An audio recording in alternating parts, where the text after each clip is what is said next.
people, so we have come back with a very interesting topic about civilized protesting. Do you like protest? Do you like saying no to power? Do you like saying the truth to power? Or do you like to say no to the things that you don't like? This is what I will be talking about. Saying no to power using modern tools and modern acts within our current democracy.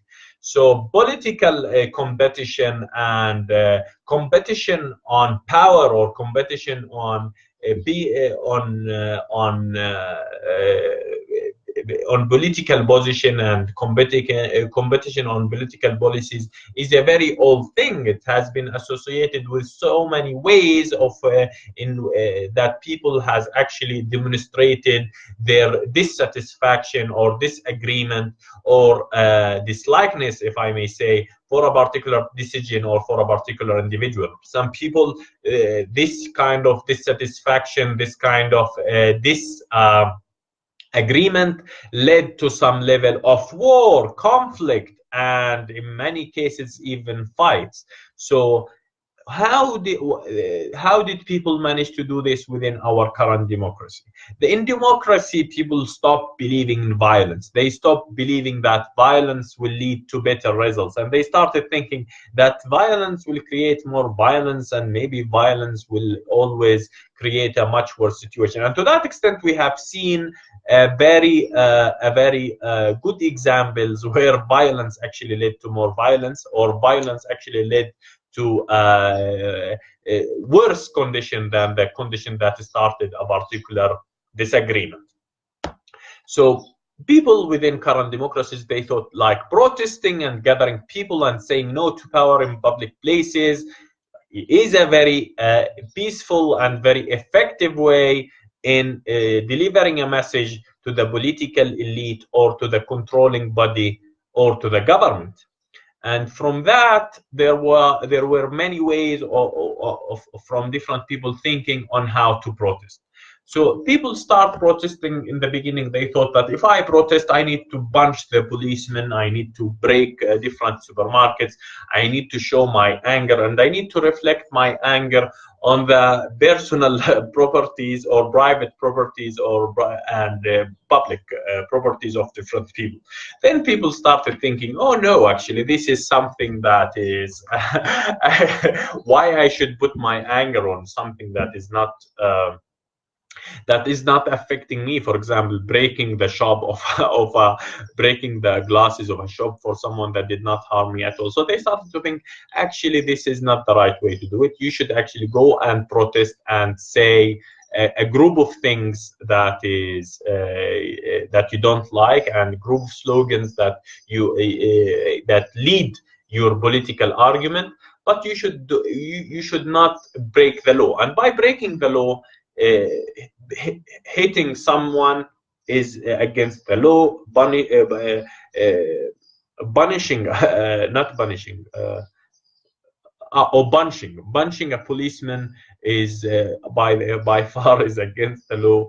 Breaking the shops is against the law. Stealing someone's property is against the law, and so on. So by that, people started understanding that when we go to protest, it should be some kind of peaceful protest.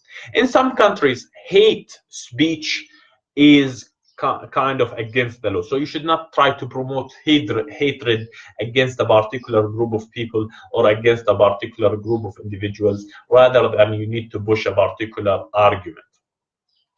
And in some countries, assaulting or insulting the political figures within a particular country, or the head figures of a particular country, is considered to be a way for breaking the law.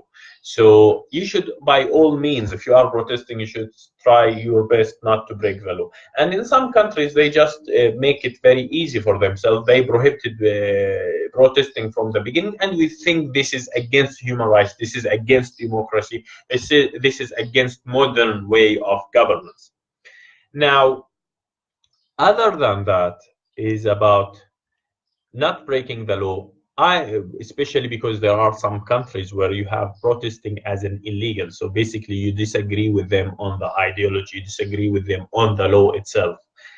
And with that, I think there should be something very clear, that if you go and protest on something, you should not end up in a worse situation than than the start of the protest, in a worse condition. The second one is, if you are protesting against a particular decision or against a particular individual, the general situation or the overall situation should not be worse than the situation that you started protesting for or protesting against.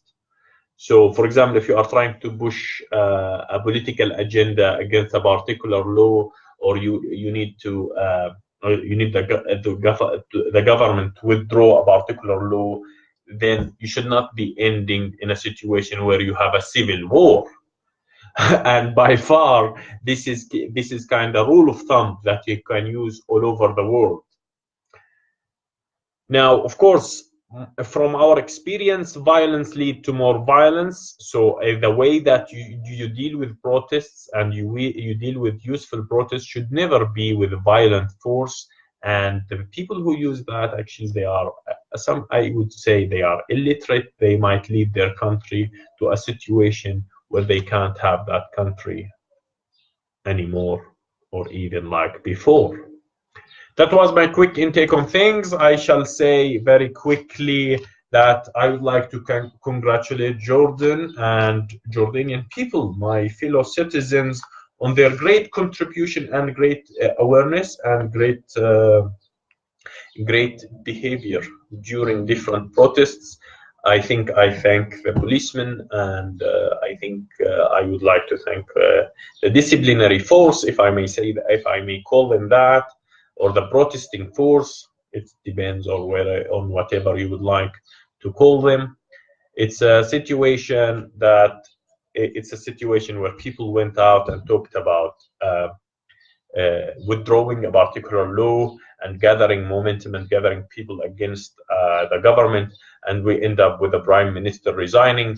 So this is the dream of European democracies, or this is the dream of many democracies across the globe. If people seen someone that's protesting against them, and they felt this protest is represented by a wide spectrum within the society, they end up resigning, this means that they have actually respected the people desire and the people choice on and the people decision and the people judgment on their actions. So this is actually what this democracy is all about, allowing the people to rule rather than the individual to rule. And with that case, we have the people ruling on a particular prime minister to leave. So that was a great success democracy. Congratulations to Jordan, and we wish a better economical direction for the future, and we wish a more engaged and a more thoughtful young people, and let me say a more patriotic young people, because these kinds of events that create a great belief in a particular country or in particular leadership. I wish a great evening, and I will say salam.